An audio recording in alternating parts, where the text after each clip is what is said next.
سب سے پہلے جو گنبد آپ دیکھیں گے انشاءاللہ چند قدموں کے بعد وہ مولا ابوالفضل عباس اخی امام حسین علیہ السلام کا روایت ہے کہ جب بھی گنبد دیکھیں تو سب سے پہلی نظر میں 3 دعائیں مانگے. پہلی دعا اپنے وقت کے امام کے ظہور کے لیے، دوسری دعا اپنے والدین کے لیے، اور تیسری دعا جو آپ کی کوئی بھی حاجات ہو اس کے لیے. روایت ہے کہ ابھی وہ حرم میں داخل ہوگا ہی نہیں کہ اس سے پہلے وہ دعائیں قبول ہو جائیں. اللہ مصلحت پروردگار. سامنے چند قدموں پر گنبد ابوالفضل ہے، آؤ سلام کرتے ہیں. لبیک یا عباس، لبیک یا عباس، لبیک یا عباس، لبیک یا عباس، لبیک یا عباس. اور جب علی کی بیٹی بی بی زینب پہلی بار غازی عباس کی قبر پر آئی ہیں تو اپنے آپ کو ناکے سے گرایا اور کونیوں کے بل چلتی ہوئی. تیری ہی جاگیر میں آئی ہوں عباس، میں تیری جاگیر میں آئی ہوں عباس، میں تیری جاگیر میں آئی ہوں عباس.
مجھ کو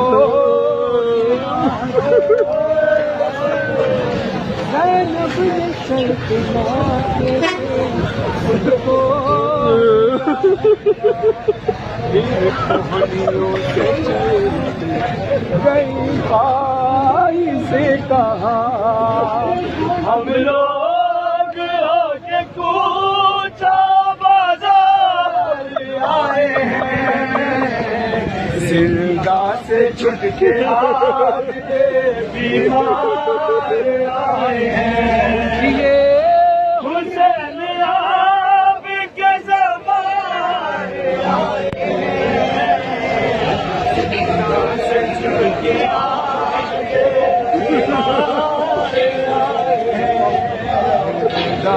چھٹ کے حسین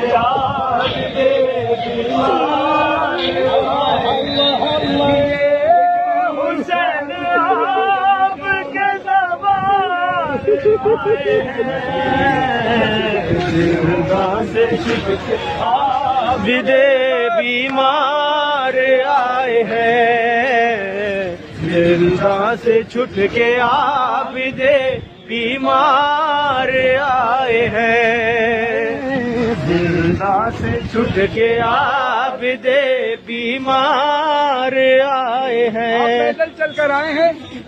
غازی عباس کو بتائیے گا غازی عباس ہم پیدل چل کر آئے ہیں. ہماری چادریں نہیں چھنی، ہمارے بچوں کو تماچے نہیں لگے، ہمیں تازیانے نہیں لگے۔ مرشد غازی عباس اپنی اس بہن کا جس کی ناؤں میں چادریں بچھی